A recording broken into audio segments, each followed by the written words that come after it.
There's Gynvael, I hope I pronounced that good, Coldwind, and Mateusz Jurczyk, who are going to talk about interesting details in x86.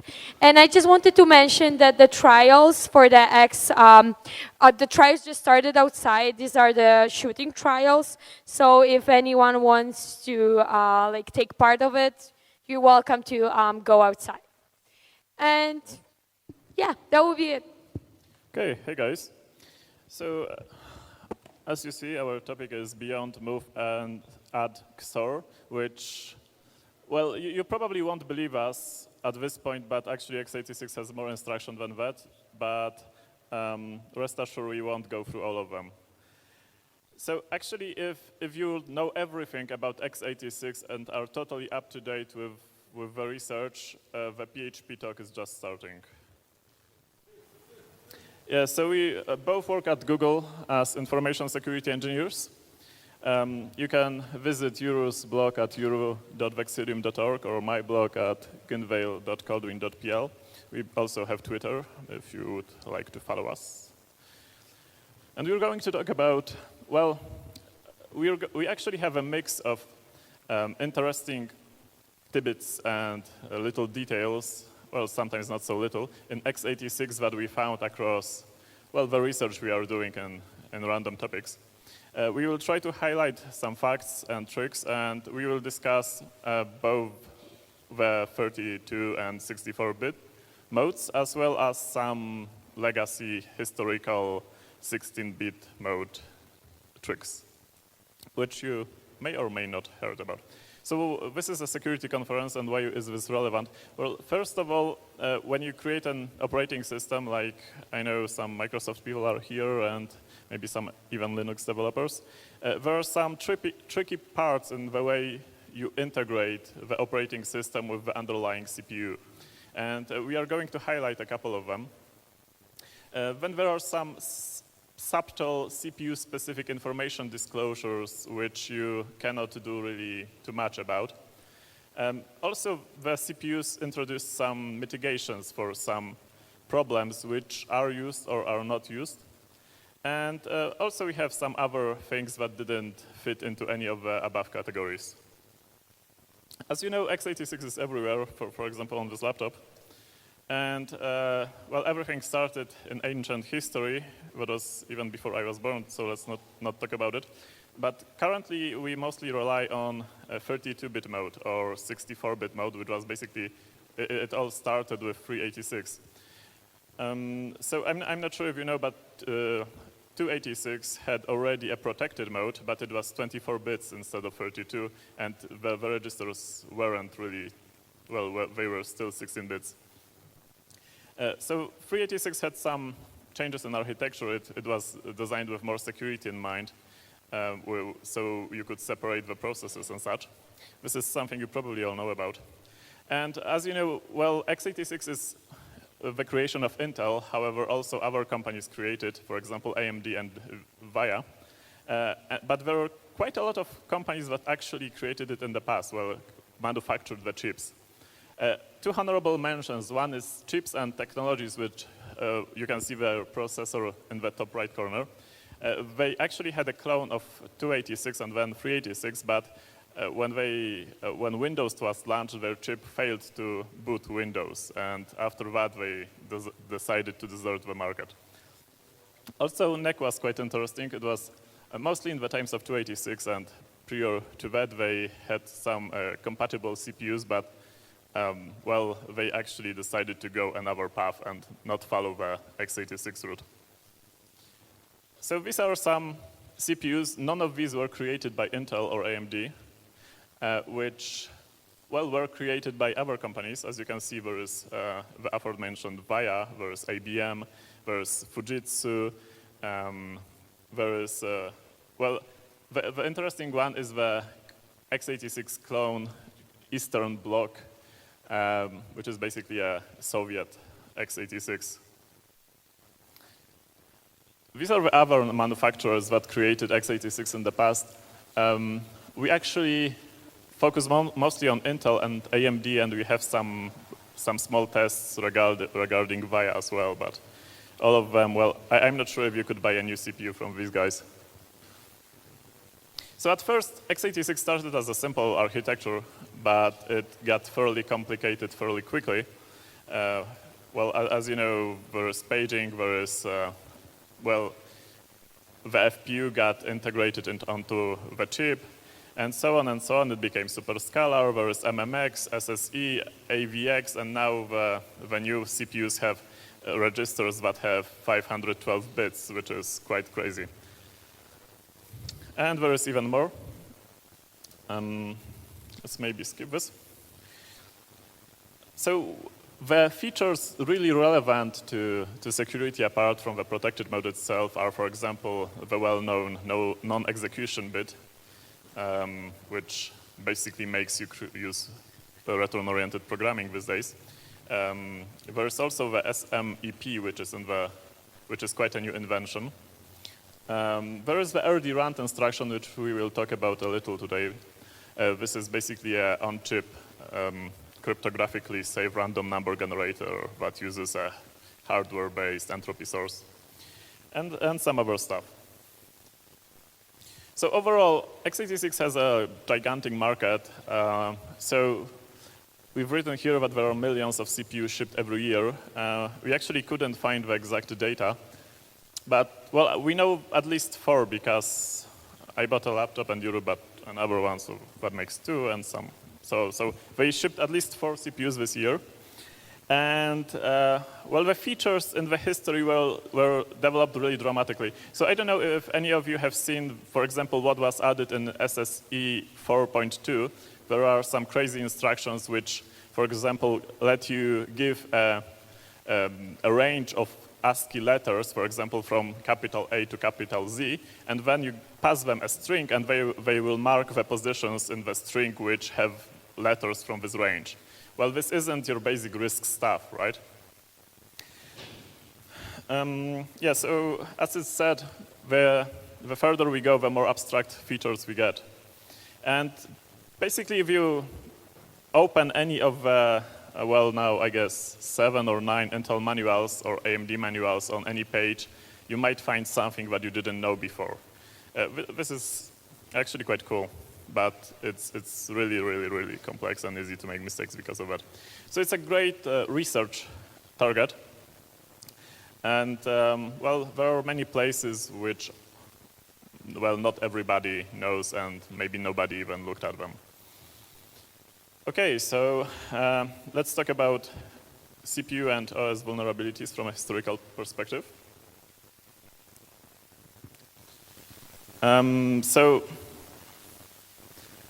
Okay, the important part here is that while implementing a system, a kernel, you must fully understand on what the CPU offers. And if you don't understand it and you don't correctly implement everything and don't make use of everything, you basically are screwed. So we are going to show a couple of places like that. And the other really important point is that even if, for example, let's say NX was added to the CPUs, until Windows XP SP2 that was not supported in the operating system, so it didn't change anything. So the requirements for basically a safe environment are that the CPU must function as advertised as it's written in the manuals, because if it doesn't, then, well, someone can take advantage of that.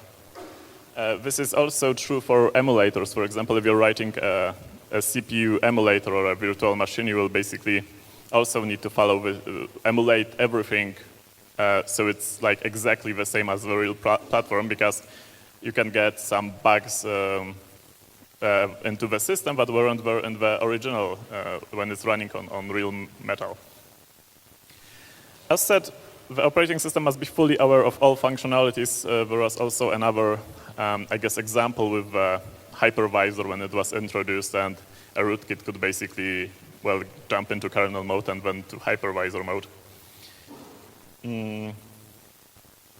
Yeah, and the operating system must correctly interpret information provided by the CPU. Now, this is important because there are some flags that the operating system developers might interpret really differently or not use the correct input and make some assumptions based on that, which might turn into security vulnerabilities.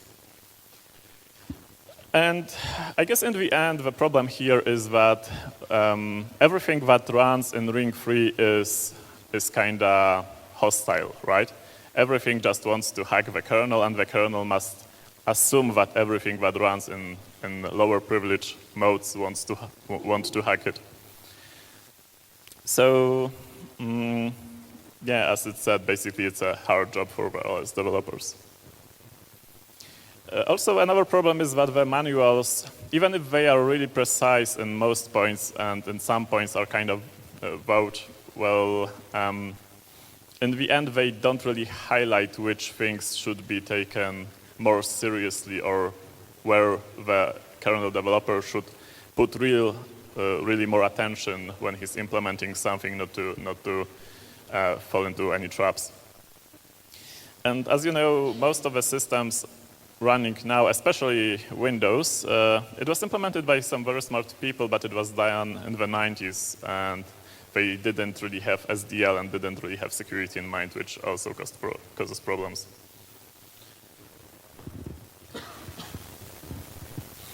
So there are quite a few examples where some conditions, as mentioned, on the intersection of the CPU and OS were overlooked, and a passionate researcher might actually find them. And Mateusz will discuss some examples in more detail. Okay, hi everyone. So let's take a look into a few examples from the past.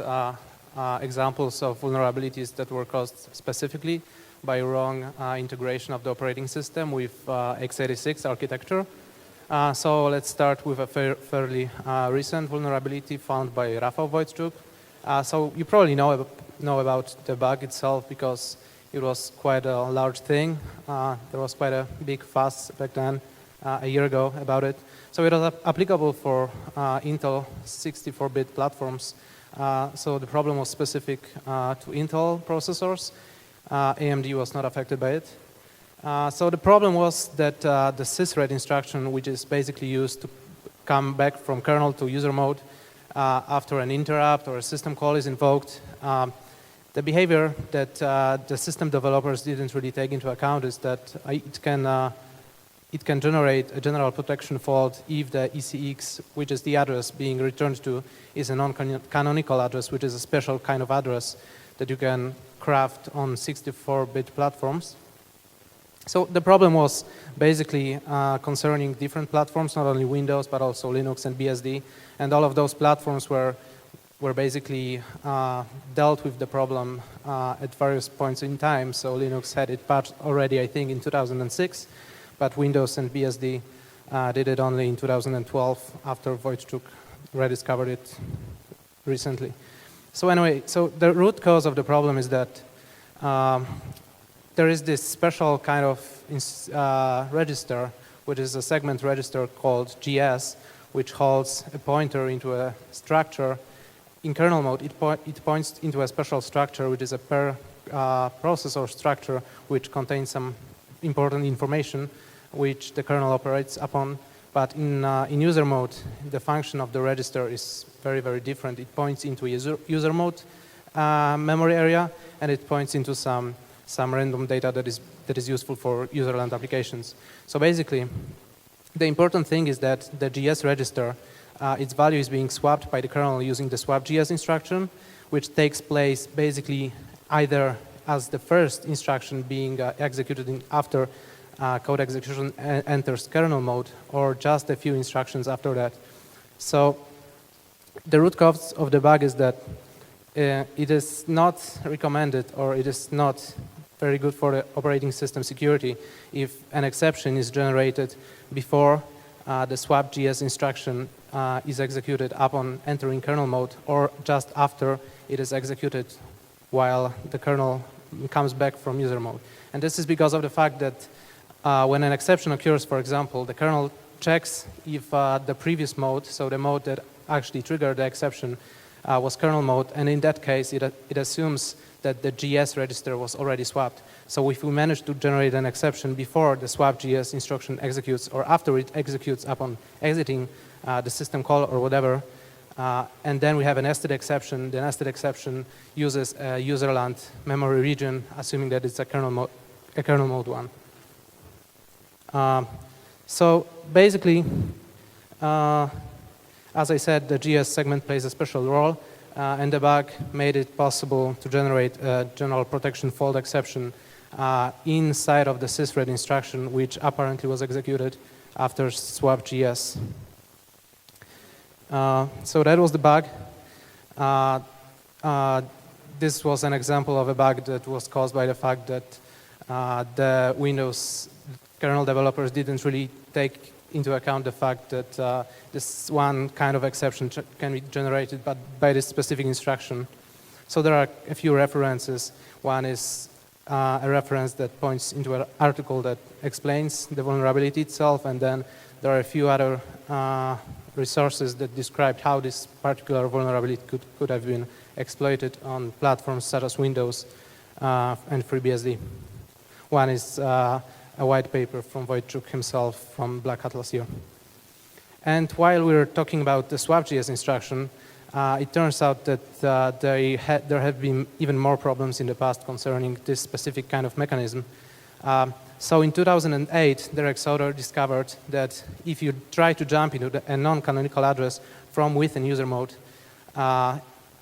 if you do that inside of a guest running inside of VMware, then the general protection fault exception, which is a result of using the non-canonical address, is generated on EIP equal the non-canonical address instead of what happens normally. So normally we get an exception right at the address of the jump itself.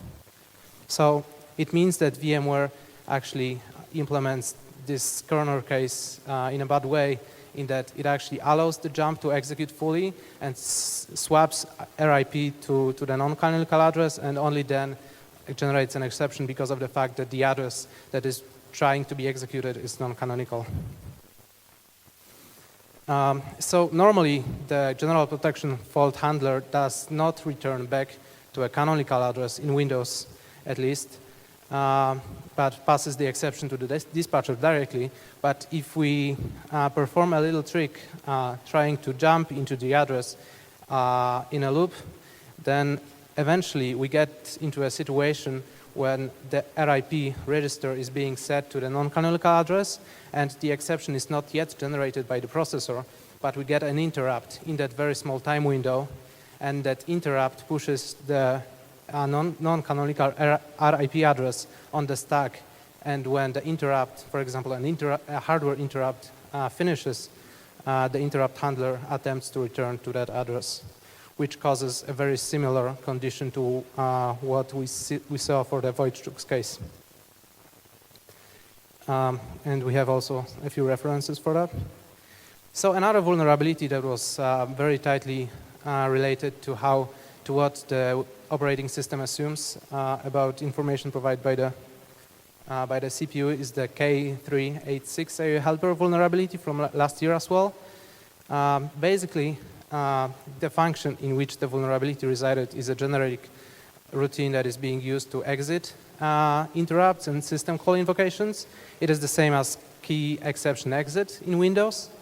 And what the problem really is that the function and several other functions in the Windows kernel assumed that this special condition where the most significant 13 bits of the SEC-CS register from the trap frame indicated a special trap frame condition, which had a special meaning for the kernel. But it turned out that in all 32-bit versions of Windows, you could actually get CS to point to 7, which meets this specific condition, and execute under such segment if you created an executable code segment at the index equals 0 in the LDT structure.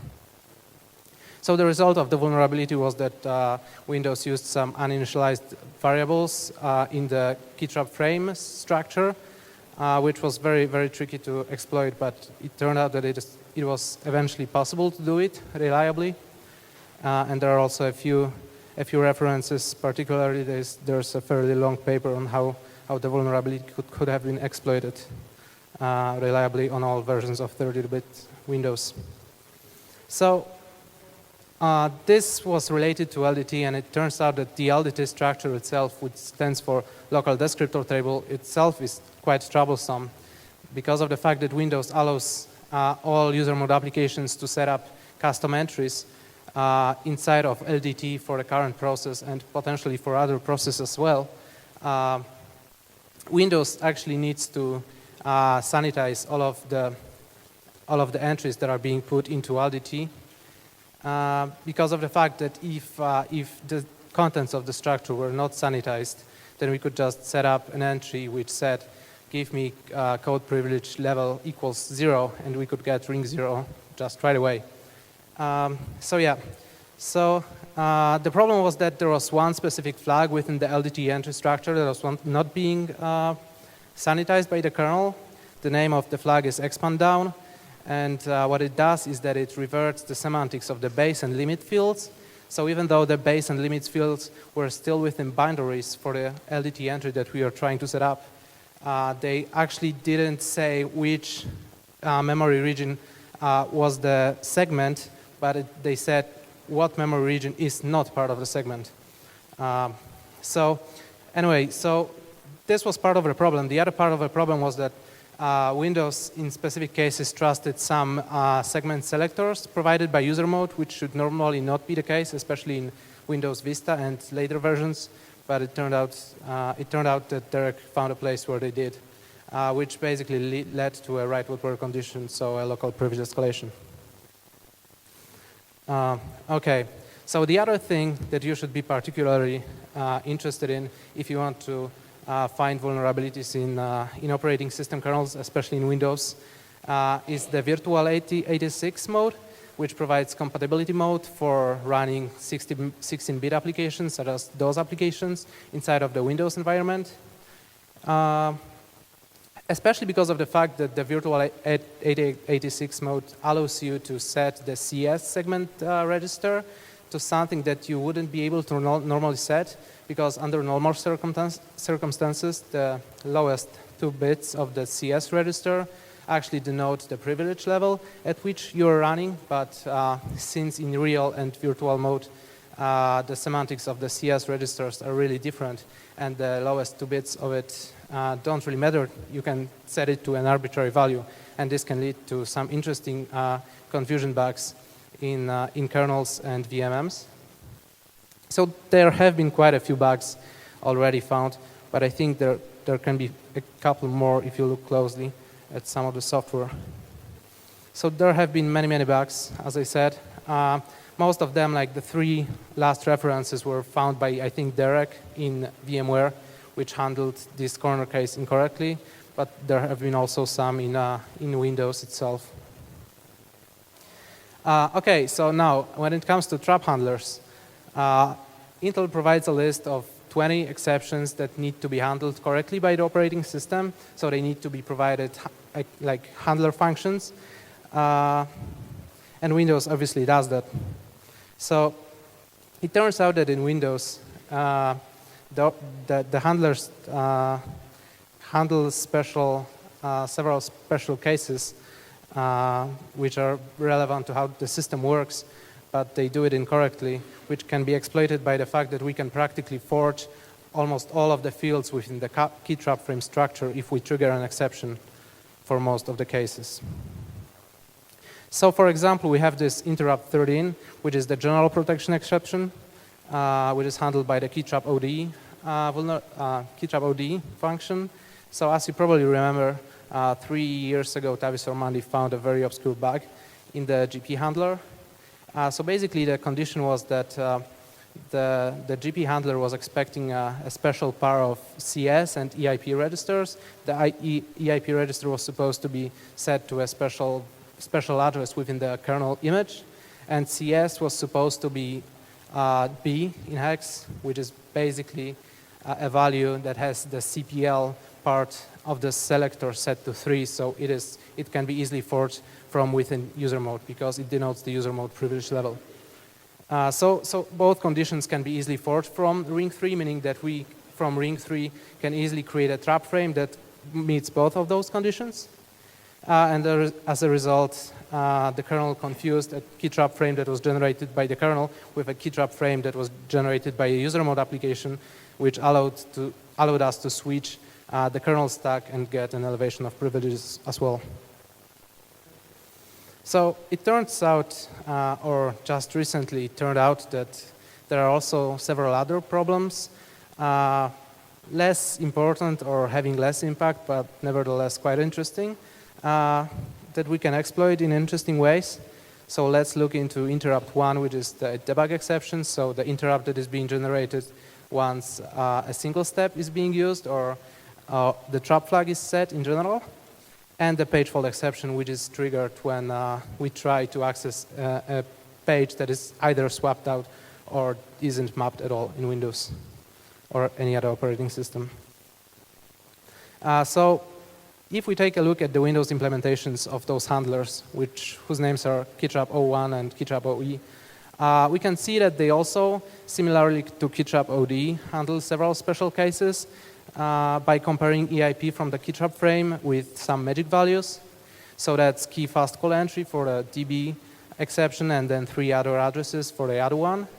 And what they do wrong is they don't really check that the previous code privilege level for the code that triggered the exception at the given address was really kernel mode. So they don't check the lower two bits of sexcs with 0.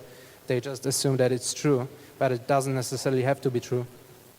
And what they do after they encounter one of these special addresses is that they change the EIP from the keytrap frame structure to some other EIP, trying to handle this special corner case correctly, but they don't really change the previous mode, so we don't get a privilege escalation.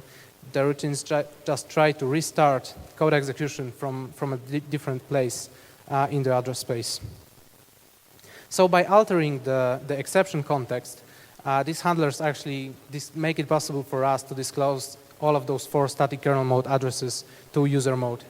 So this is like a defeat of kernel ASLR. But that's really not the end, because if you look closely at the implementation of keytrap OE, it turns out that not only the keytrap OE function changes the EIP to a different value and try to restart the code, but it also blindly trusts that the EBP value from the keytrap frame is really pointing into a kernel mode stack. Because normally, when such a condition happens, the previous mode is kernel mode, so EBP obviously points into kernel mode memory. So what it does is that it trusts this pointer entirely and tries to dereference it by ending the memory from that address with 1 and taking some decision based on that. So what we can use this vulnerability for is that we can crash the system in 2 instructions, which are listed here. So what we do is we just set EBP to 0, which is normally a bad address, and then jump to this special symbol, which is expected by the keytrap OE handler, which is different for every system session because of the kernel image-based relocation, but still you can crash Windows with 2 instructions. And this vulnerability is actually currently not fixed yet. I think it's going to be fixed in June if everything goes well. But it also can be used to disclose the least significant bit of every byte in the kernel address space, which is interesting, but I don't know how severe really. Anyway, yeah. So there are some references regarding that. And also, there are some problems that are not specific to how the operating system integrates with the CPU, but with some problems regarding the CPU itself. So things that the operating system cannot really work around, or it can work around these problems using different functionality or using some strange ways. But in general, problems that are specific to CPU itself and are maybe not the fault, but are like the reason for them is how the CPU is designed and not because some OS developer made some mistakes in the past. So So we have these two very essential structures in the x86 architecture, which are called global GDT and IDT, basically. One holds the descriptors, the global descriptors for code and data and other segments in the system, and the other one stores information about the interrupt entries. And the pointers to those two structures are stored in the per CPU registers called GDTR and IDTR. And it turns out that both addresses, so contents of both of those registers can be disclosed from within user mode by using the sGDT and sIDT instructions. They are available at any privilege level, so any application running native code on the system can do that. The access to those instructions is not controlled, for example, by any setting in the CR 4-bit, which I think it should be, similarly to, for example, the TSD bit, which you can set in order to enable or disable the execution of RDT-SC instruction. But currently, that's not how it works. So this information, which you can leak basically regardless of what operating system you're running, can be used when exploiting local vulnerabilities, such as, for example, when you're having a write-to-where condition in the kernel of whatever operating system you're targeting, you can just use some generic technique for overwriting the GDT structures in order to get reliable elevation of privileges. The other thing that you can easily disclose from within user mode on probably many operating systems is the stack pointer of the current thread that you are running. So, as I said, there are those LDT entries that we can set up, and there have been some problems with some of these fields in the past, and it turns out that there are even more problems which are not fixed and probably aren't going to be fixed anywhere in the near future. So if we look closely at the structure, we can see this big flag, which is denoted as B. And the flag has really different functions depending on what the type of the segment itself is. So it has a different function for code segment than for a data segment that is being used as a stack segment, and that also for expand down segments, it means something different. So I'm not really going to talk about the curiosities for the code segment, but when it is used for a stack segment, what it means basically is that upon setting, the processor only uses the lower 16-bit of the ESP register, which we basically just refer to as SP as the segment pointer. So this changes the logic of how the stack is used in the system during the time when we are using a segment selector which points into a descriptor which has this flag set. So on each interrupt and system call return, the system executes an IRT instruction. What it does is that it pops these 5 registers if you are coming back from kernel mode to userland. And so it pops all of those registers from the kernel stack and sets those values to the corresponding registers in order to jump back to user mode and switch privileges back and so forth. So if you ask anyone, I guess he will just tell you that that's what always happens. But it turns out that what the CPU actually does is that after it pops the SS selector and gets the descriptor, which is pointed to by the SS selector, it checks if the big flag is set for the descriptor, and if it is, it doesn't really initialize the entire ESP register, but only the lower part of it, and it leaves the upper part of it uninitialized. But because of the fact that during the execution of the IRT instruction, the higher 16 bits of the ESP registers were set to the kernel stack pointer, they are being basically disclosed back to user mode. And this behavior is not discussed or documented in any way in the Intel or AMD manuals. And it's also a cross-platform problem.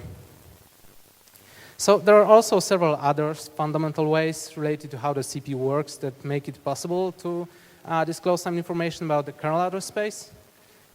So for example, there are these attacks that you can use using the fact that the cache for both user and kernel mode is shared. So there are entries for both kernel mode addresses and user mode addresses. And if you can execute native code other operating system, you can mangle with the cache and with the translation look-aside buffer, which is basically cache for the virtual address translation process.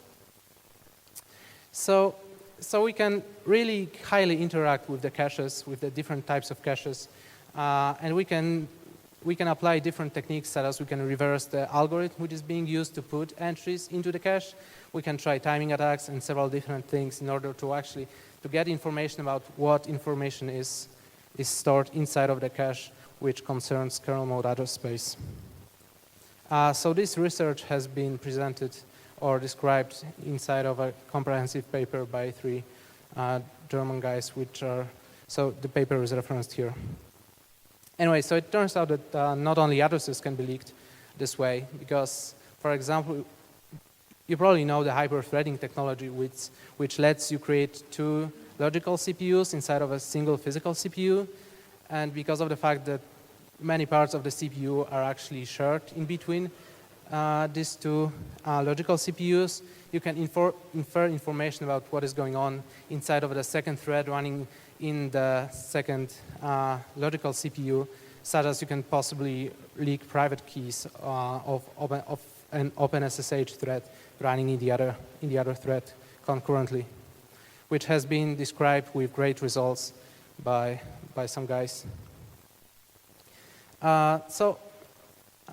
Despite of all the things that I discussed so far, there are a few more ways that are more operating system specific, or specific to how the operating system treats specific information provided by the CPU. So we have this page fault handler, which I discussed before, and the page fault handler gets an exit or an error code which describes the type of the page fault that occurred, that triggered the page fault handler in the first place. So if you look into the structure, you can see that the first bit of the bit mask is a bit that denotes whether the page that was being accessed is present or no. And it turns out that it's accurate even for accesses where the userland code tries to access a ring 0 memory area.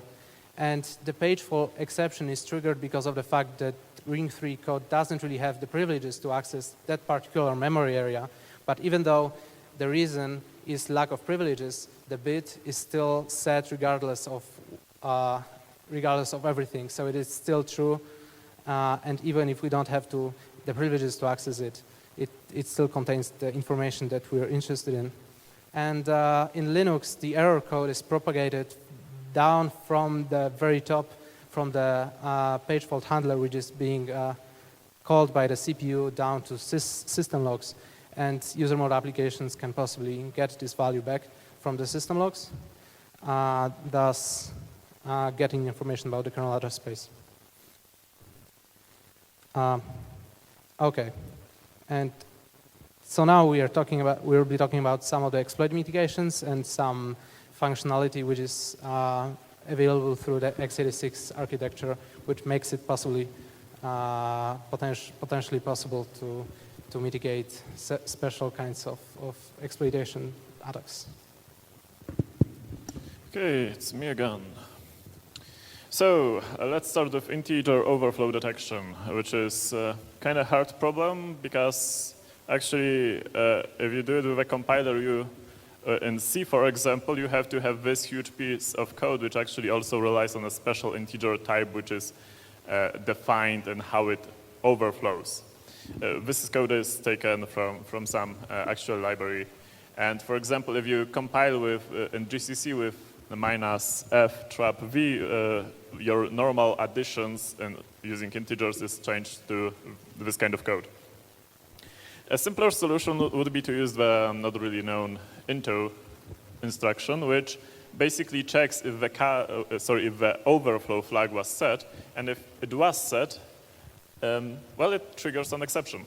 So the interrupt is overflow, which is I guess it's not really used by too much other stuff. And in case of Windows, it's propagated as status integer overflow, or in case of Linux as 6seg. So it was removed in 64-bit version of x86 by AMD, which is kind of sad. But I guess it was never used anyway, which is another sad thing. And it only works for signed integers because unsigned integer arithmetic lights up the CF flag instead. Another instruction is bound, which is, well, basically checking the bounds of an array. It's just one instruction that checks the whole, well, everything that you would normally need 4 instructions to check. But it's, again, another sad thing because it was also removed from 64-bit version of assembly. Okay. So, this is a concept which I really like for mitigating or actually detecting and stopping return-oriented programming on Linux in kernel mode, which actually works. It was implemented as a patch for JR security. And it was presented on SciScan this year, which was, I really like this idea. Basically, the idea is that you normally, the branch predictor unit in the CPU has a buffer for 16 addresses. So if you do a call, then probably you will do a return at some point. So the call propagates the return address into that shadow buffer. And then when a return happens, the branch prediction unit looks up on the buffer what was the last address added, and it knows that you will probably jump there. And the fun fact is that there is something called the performance counters in current CPUs, which there is a performance counter which allows you to count how many misses of that cache were, happened. And for example, after 2 or 4 or 8 misses, an interrupt occurs. And when the interrupt occurs, you can do checks. For example, if the next read instruction does really return to something that had a call instruction before it. If not, then that's probably a return-oriented programming in progress, so basically exploitation, and you can stop it. It's really, the references are on the bottom, and it's kind of related to the winning entry of the Blue Hat Prize, which is something really worth reading because it used last branch recording to detect drop. Okay, now something quite new. So probably some of you already have Ivy Bridge CPU in your laptops or in your PCs, especially if you bought it like 2 months or 3 months ago, or maybe this month. And there is a hardware random number generator, as said. So it basically takes some entropy of the chip. It's based on a couple of factors, for example, thermal sensors. Then it puts that information into an AAS conditioner, which changes entropy into something that looks more like a random number. And it's then it's used to seed the actual PRNG, which is a crypto safe, it's said to be, which is reseeded every from 2 to 511 reads from it. So it's quite constantly reseeded with hardware-based entropy, which is quite awesome, and it's said to be really fast. So this is the way you use it. The important part here is that you actually have to use the check to check if the carry flag was set. Because if it wasn't set, then it returns 0, because there was no random number ready. So if you really read a lot from it, it might drain all the entropy, all the numbers, and you might, well, get a 0. So important, this is actually a thing to remember if you're going to audit some code that uses rd-run, check if the CF flag is checked. So Windows 8 uses it in the NT-X-Gen random, and it's used for generation of secret values because what was it designed for. Linux, it's also implemented in Linux because Intel actually tested it on Linux, but I couldn't find any references, any calls to the functions that use it. Okay, some random stuff about x86. For example, this is a way we detected virtual PC in 2004. Basically, as you may know, there are prefixes for each instruction, and for example, there is the rep prefix, but you could, what happens if you take quite a lot of prefixes? Well, Intel says it's undefined, but actually generates the undefined instruction. If you put too many reps, it generates the undefined exception on the host machine, but virtual PC actually handled this case okay, and it never generated an exception and just executed this code. So this was probably a problem with some x86 translation. I think it's currently patched. Actually, j00ru took another sneak peek at it, and he said that in some cases, depending on the amount of reps and if you're running 64 bits or 32 bits, you are getting a GP there.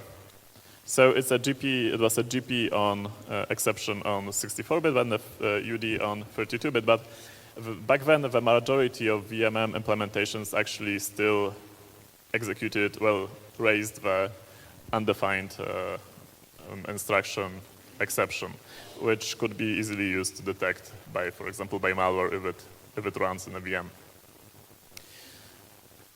Okay, and another trick to do a similar thing. DR6 is basically a debug register, and it's quite funny because, so you probably know this, you set some conditions in the other DR registers, and you enable the hardware breakpoint. And if the condition is met, for example, a read from an address happens, then, well, an exception, again, an interrupt is raised. And in the DR6, there are bits from 0 to B3, which say which of the 4 possible conditions was met. And the fun fact is that the Intel manuals from 2006 say that even if the breakpoint is never enabled, but the conditions are defined, the bit will be still set after the condition being met. No exception, but the bit is set. So, obvious question, did people implementing emulators and VMs actually take this into account?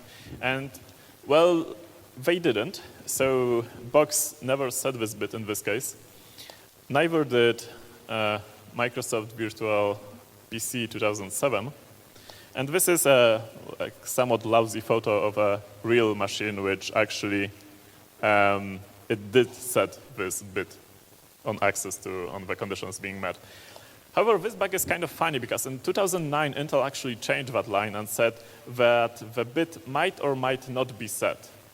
And so this basically means that this method could be used to detect VMs emulating older PCs, but in case of newer PCs that not, well, they can do whatever, and it doesn't mean anything. AMD manuals don't mention this at all, by the way. So yeah, this is kind of Schrödinger situation where this technique can or cannot be useful, or may not. Another fun thing, this is actually quite useful when you're writing a debugger, is the TF flag. As you know, the TF flag, the trap flag, is used for single stepping. So you light the flag, and on the next instruction, you will get an exception. However, you can, well, it's I guess a little known fact, but you can tamper a little with this register, with this MSR register, and set a proper bit, and then the TF flag doesn't make an exception on the, on the next instruction, but on the next branch. So for example, when there is a call or a jump, it will break then. This is quite fun, actually. And you probably could look up Pedram's post for more details. So let me get back to it. On Windows, you can actually set this MSR without going into kernel mode using this API noted there, NT-system debug control. A random note here is that tracing with this, using this method, is still slow, so because you get an exception every branch. So some debuggers tend to use an emulation approach instead. Okay, now a little note on microcodes. As you know, Intel has microcodes, and they sometimes, well, issue updates. And the updates are loaded by BIOS, for example, or the operating system. And as you know, they are both encrypted, and we don't know anything about them. So Benjamin Hawks had an attempt on cracking this. He didn't crack it, but did some research which is also quite interesting. So basically, what you can see here on this chart is he took a microcode update and then started truncating it. And as you can see, there are some staircase here, basically with each stair being, I think, 16 bytes. So this means that there probably is some hashing function underneath. And what Benjamin actually found in the end was that he documented a little the format on how the file itself with the update looks like. And he suggested that there is probably some authentication based on RSA. Okay, since we're close on our time, let's skip this maybe. This is actually a historical note. There was an instruction in 286 and 386 called load all, which was undocumented and which was used by some memory managers like HIMEM, sys, or EMM 386 and so on. And the fun fact was about it that, as you know, normally you can only access the selector part of the segment register, right? But using these instructions, you could access the whole shadow part of it as well. So that means that without leaving real mode, you could access memory. You can set up a segment and access memory that is above 1 megabyte. Well, this instruction didn't survive. And currently, syscall and sysret occupy both opcodes listed there. Okay, this is a fun technique described by Chris Kaspersky, which I really love. Basically, the idea is that you have, this is memory, right? Readable, writable, okay, readable, writable, and executable. And this is basically a loop which stores some certain value. In this case, it's a red value. Starting from this address and going way, way, way here. So it actually overwrites itself at a certain point. And the question here is, will it blend? What will happen when we get to this point and it will actually overwrite itself? Well, on older CPUs, on older Intel CPUs, it would actually keep going for an unspecified amount of time. The current generation Intel Core i3, i5, and i7 are actually patched because it was a bug in the prefetch input queue. So they just stop on overwriting, but the older CPUs keep going. And here are some tests on how long do they keep going. This is basically the number of writes it makes from start until it overwrites itself and then keeps going. So as you can see, the fun fact here is the offset from a page boundary. And the question is, what would happen when it reaches the page boundary? But actually, as you can see, the average value rises really high on every 0 and 8 and 10 and so on bytes. And on other bytes, the value is basically half of it. Actually, it's 1/3 of it even, so it's quite interesting. Well, I'm not sure if this would be a really good pseudo-random number generator, but it's an idea. This is the tests displayed on what values do they return. They actually are, well, it would be quite a lousy PRNG. If you sort the values, you get such a nice curve, and if you even zoom it a little more, it looks pretty smooth. Now, we also tested this on VIA, on CPU, quite new. And, well, what you can see here is that the values, these are individual values on how long did it run, are actually, there is always this 180 here, which means that the stops happen at a boundary of 1,000 hexadecimal bytes.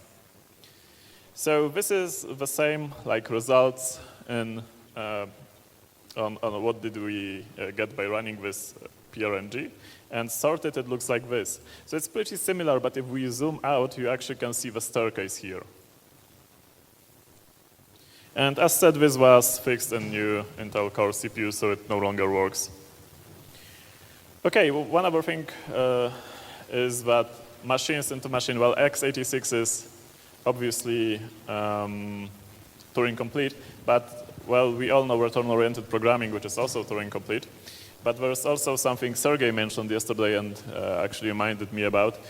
Look up page fault liberation army. It's basically a virtual machine based on these two exceptions and overwriting TSS mapped over GDT and some other crazy stuff like that is really awesome. So how many time can we Actually, we've got about 1 minute left. Okay, can we ask for another one? Okay. Okay. So 2 minutes. Awesome. Okay, I will try to go through all of the remaining ones quite quickly. Okay, so imagine we have a local kernel race condition in Windows or whatever other operating system we try to attack. And within the time window, we have an instruction which references an address that we provide. So ECX, in that case, points into a user mode address space. For simplicity, let's assume that it points into cached memory. And the question is how to slow this down. And we want to slow this down in order to increase or extend the actual time window that we get in order to exploit the race condition, for example, by flipping a bit in another thread on another CPU in between the two instructions that perform a double fetch or something else. So how do we slow this down? So first of all, what we can do is that we can try to put the address at page boundaries and also at cache line boundaries.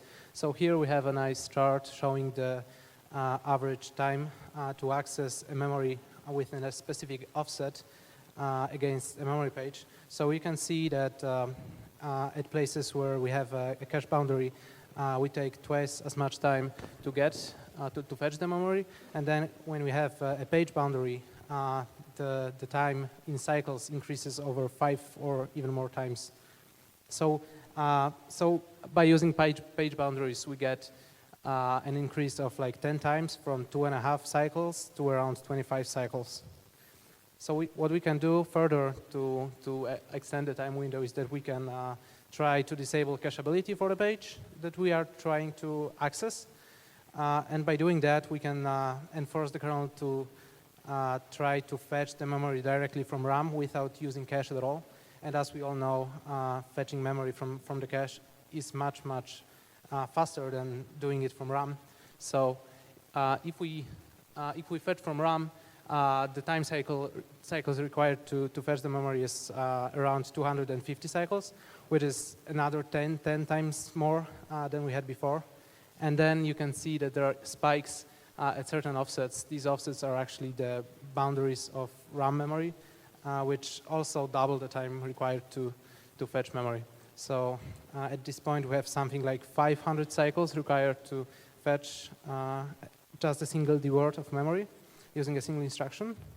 And what we can do even further is that we can try to flush the TLB, which is the look-aside buffer for translating virtual address space addresses. And by doing that, when the kernel tries to access a specific memory area, it must perform the whole page walk first, which requires from 2 to 5 more fetches from RAM in order to get all of the page table entries to translate the address in the first place. So we end up with something like 3,000 cycles from the 2.5 that we started from, which is a great extension of the time window over 1,000 times. Whatever. Okay, so I don't really have too much time to spend on this. Actually, the 2 minutes just passed, Yeah, so. whatever. Okay, we're finishing. Okay, so 3 years ago, there have been these undocumented AMD MSR registers, which I am not going to talk about today, apparently, but you can find references here. There has been also an undocumented opcode, which was only available on AMD processors. Also, we can use RDTSC for some fun stuff. Then there is some more fun stuff regarding the pswap instruction, which was not implemented correctly in some software, such as DOSBox and Box and QEMU. Okay, so we have the conclusions. So the conclusion, basically, from the whole presentation is that x86 is really a fountain of interesting research areas, even though it appears that it might be completely explored, but it's not really the case. So there are many things and many areas which you can really dig into and find very interesting stuff that no one else has found yet. and have very interesting results. So go ahead and play with it. Thank you very much for your attention, and Thank you very much.